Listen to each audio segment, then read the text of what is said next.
opportunity for the Seahawks. Pressure coming. Murray will keep. He'll run. And the ball's out. And the Seahawks have it inside the 20. Tariq Woolen with the recovery. And Kobe Bryant shook it loose. It felt like on those NBA fights.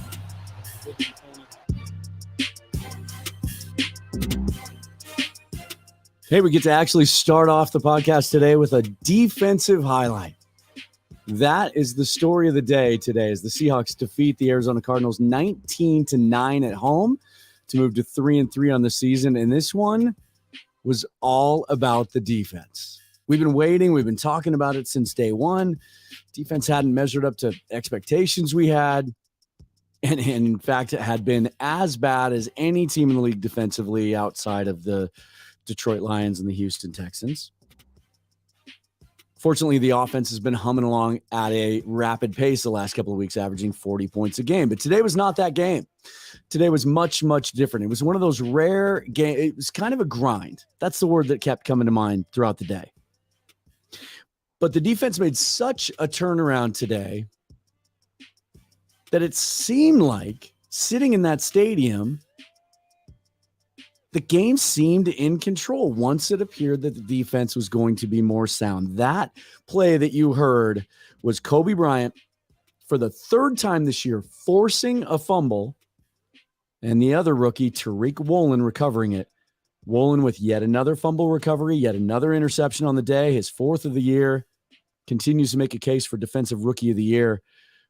And those two kids are just doing so many good things on the field. Again, 19-9, the final score today. The Seahawks move into a three-way tie in the NFC West with the 49ers and the Rams. The 49ers unexpectedly losing in Atlanta today. So the Seahawks are right there in the NFC West. If we had told you 3-3 at the beginning of the season, would you take it?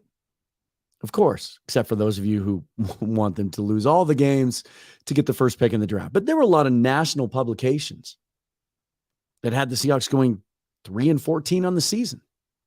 And they're 3-3 to start the season. I am Dan Viens. This is the Field Gulls podcast. This is Rapid Reaction. I was in the stadium today. Took some notes along the way. Pulled some sound for you. Grabbed some key stats. This one was cool. And here's why.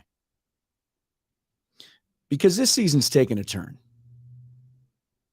We've been talking about it for the last week or so on the podcast. Dana and I talked about it just the other day.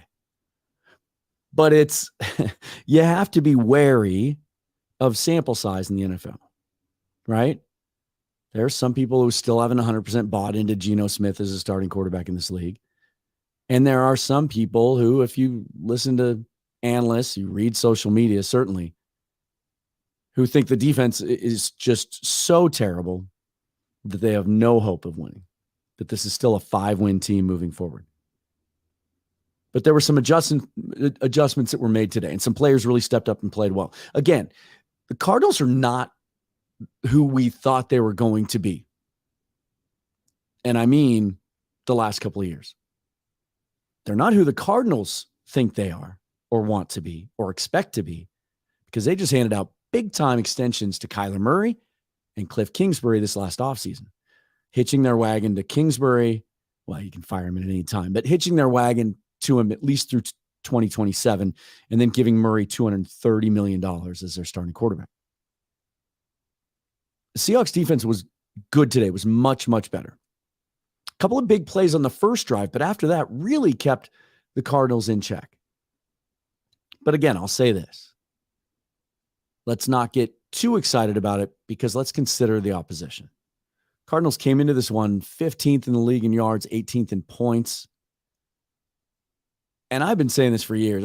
The day that, I think I tweeted the day that the Cardinals gave Murray that extension, it was the best thing they could do to the Seahawks and the NFC West. I just don't think he's a special player. I think coming out, there was some thought that he was a special talent, arm talent, his ability to scramble.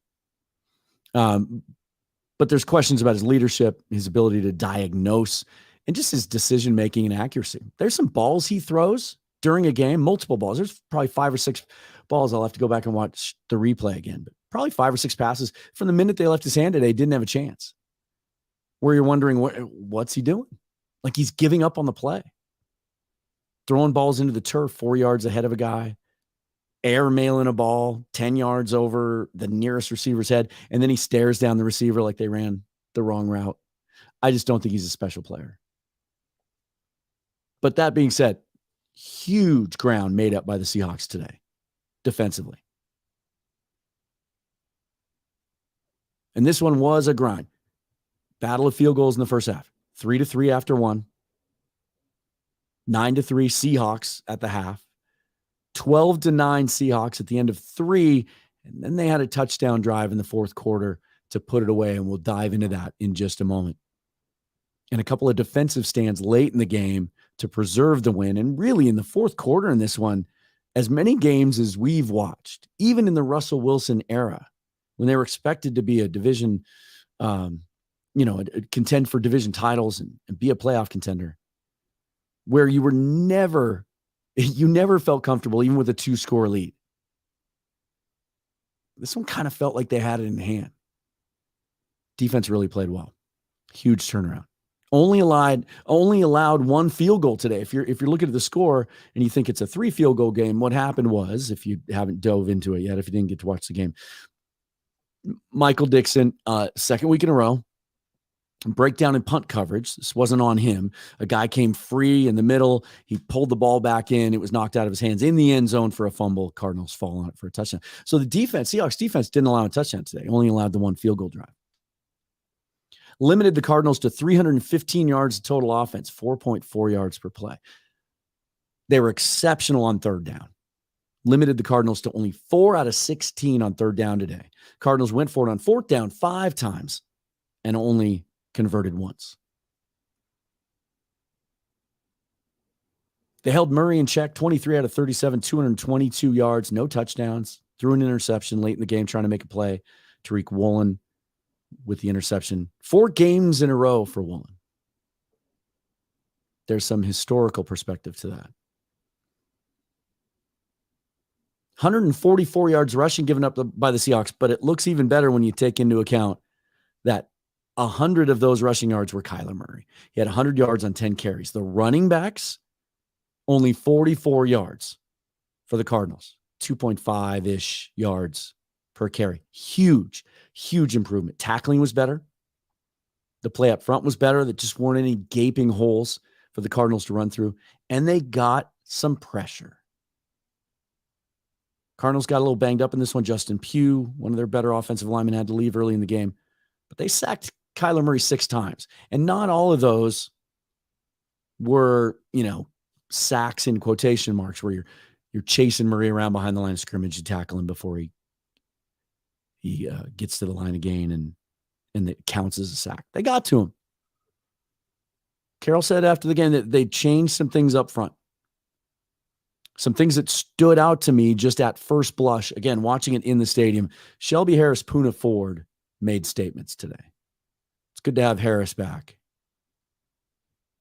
Especially with Al Wood being inactive for this game, not all the way back from that knee injury that flared up on him last week. So they didn't have Al Woods, who's been their best defensive lineman. And still these guys stepped up. And I talked to Dana the other day on the show about how Poona Ford has been largely, I don't know about ineffective, but kind of invisible.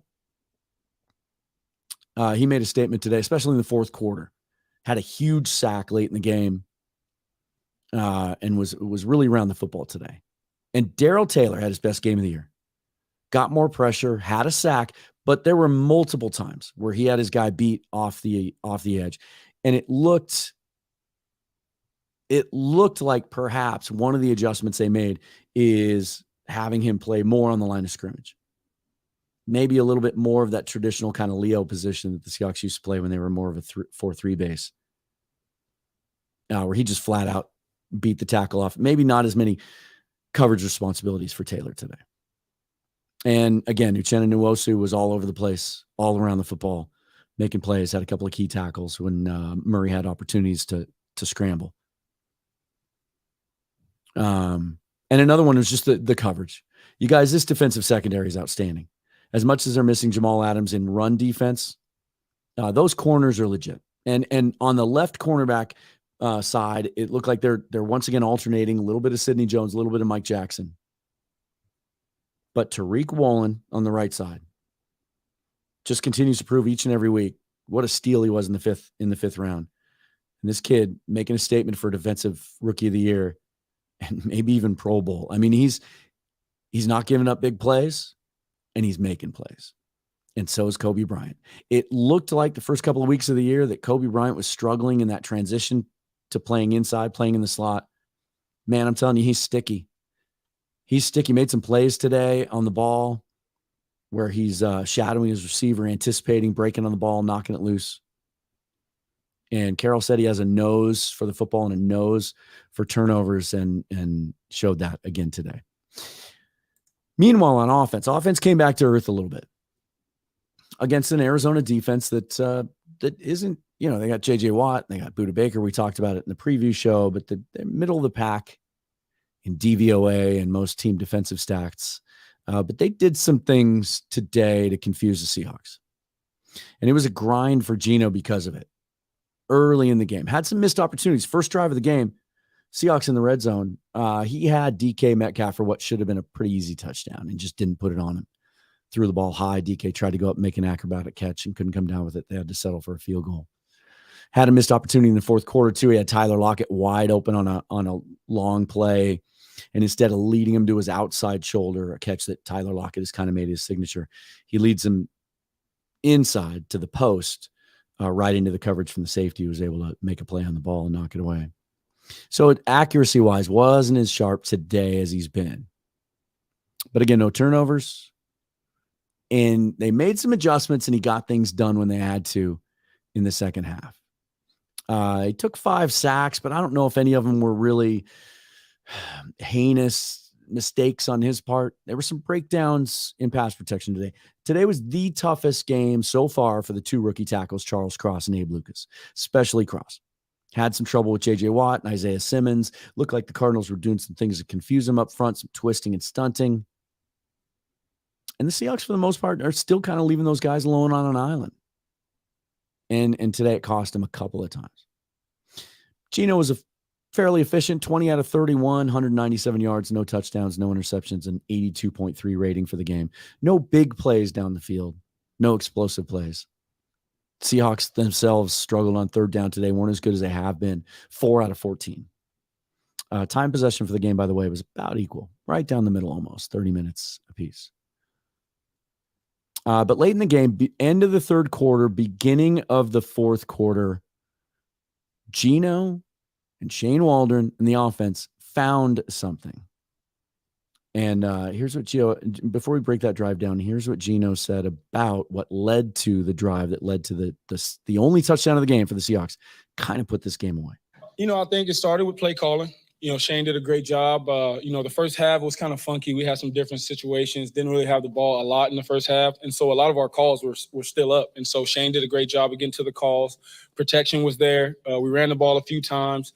I think I was able to use my legs a couple times. And overall, I think the urgency was there. We knew, hey, man, we've been struggling a little bit all game. But, here's our time to step up and kind of give us a lead and let our defense go out there and play ball and take momentum back. And I think that's what we did there. Really interesting perspective from Geno there, talking about how, because they didn't have the ball a lot, and they only had one drive in the first quarter. They didn't have the ball a lot in the first half. And so they didn't get deep enough into that play sheet and the game plan. And, it's been a knock on some former offensive coordinators around here during the Russell Wilson days, that sometimes that playbook shrank and play callers kind of had blinders on a little bit and got stuck on one concept and didn't stay open-minded about things. And to hear Geno say that, hey, there's a lot of stuff we had in our back pocket that we didn't go to until we needed to late in the game was really cool. And the drive that he's talking about starts with 54 seconds left in the third quarter. And it's all Geno for the most part until the end. He goes 5 out of 6 on short-ish passes, 15 yards to Noah Fant, 16 yards to D. Eskridge. Remember him? 17 yards to DK Metcalf, little flare to Kenneth Walker for 6, Lockett for 10.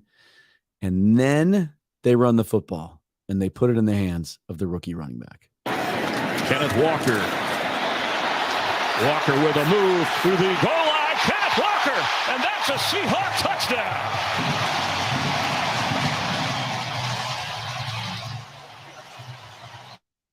Outstanding run by Walker. If you haven't seen the highlight yet, find it. Watch it. The coolest thing about it, he's so shifty, and his change of direction is elite. And you can see why the Seahawks fell in love with him, why he won the Doak Walker Award as the best running back in college football last year. There's a moment, he makes a couple of cuts to get to the outside, and he's got one guy to beat. And I don't know if I've ever seen this before, but he fakes a stiff arm. Go back and watch the highlight. He fakes the stiff arm, and I don't know if that was his intention to begin with, or if he just realized once he went to do that, and the reaction from the DB, I think it was the safety coming out to try and get him, that he didn't need to, and he pulls it back and kind of tiptoes into the corner of the end zone. Outstanding run. Might not have been his best run of the day, though. Might not have been his best run of the day. There was a run in the third quarter coming my way in the corner where he almost scored. Almost scored. Jalen Thompson got him by the ankles, stopped him at about the 5-yard line. But he made 5 guys not miss. They all got hands on him, but he broke 5 tackles, cutting a ball to the outside on the right side. Bunch of different cutbacks, change of direction. Stronger than you think, real compact, and broke 5 tackles and almost scored on that one. Finished with 97 yards rushing on 21 carries, 4.6 yard average. Caught 2 passes for 13 yards as well, and made an impression on his starting quarterback. Here's Geno Smith. Man, he's explosive. I mean, it was one of those runs where I don't think he might have gained 1 yard, but he made like 6 dudes miss, on a run. And that's just how special he is, man. He can make, something out of nothing. And, when the line's blocking great and he gets up to the second level, it's going to be hard, to get him down. But today he did a great job, was great in protections. And, I think he's really coming along. Other things that stood out to me on offense today, talked about the tackles having their struggles. That's to be expected. And really the fact that it took 6 games for us to see a game like this from them, I think they'll bounce back. And I still believe in those guys. And they made it work when they had to. On that drive, they were outstanding, and the protection was there for Geno. So I think that's a check mark in their favor for sure. The way the offense made adjustments, I think, was impressive. And D. Eskridge, he got more snaps today. He clearly was part of the game plan. And the 3 balls that he caught were downfield. They weren't doing the little jet sweep stuff and the little gadget stuff. If he can step up and be a third option in that wide receiver room, and come close to justifying that second-round draft pick of a year ago, that'd be a huge boost because there's a lot of weapons. And Geno talked about that in the post-game press conference, how many guys he can go to and spread it around. And if Eskridge can stay healthy and contribute, that's just another weapon in that room.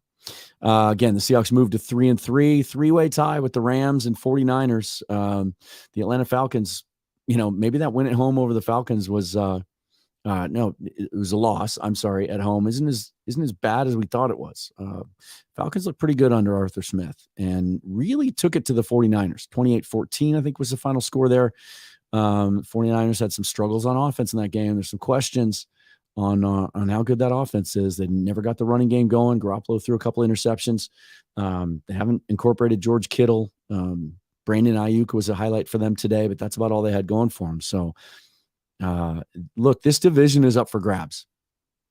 And if what we saw out of the defense today is a sign of things to come, and that offense can continue to hum and Geno play at a high level, Kenneth Walker spearhead that running game. One thing is clear, whether you're on the side of you want the high draft pick because you want to get the quarterback of the future, or you want to go for it and you always want to win, this team is capable of hanging in this division. This division, the door's open. Okay? The Rams and 49ers have left the door wide open in this division, and the Seahawks have an opportunity. And when you look at the schedule, there's some wins up there. Next week, tough opponent. The LA Chargers and Justin Herbert. They go down to LA to play them, but on a short week. The Chargers are 3-2, but they're playing Denver tomorrow night on Monday Night Football, so they have to turn around in a short week and play the Seahawks. And the Seahawks came out of this game, by the way, with no significant injuries whatsoever. came out of this game really healthy, and they should get Al Woods back next week as well. Potentially Artie Burns too, who we haven't seen as another option at that cornerback position. So Seahawks play the Chargers next week, and chance to go to 4-3, and then they come back home to play the New York Giants the week after that. So that's going to do it. Again, the Seahawks moved to 3-3. They win 19-9. Believe what you want about this team, but they are not playing for a draft pick. Let's just put it that way.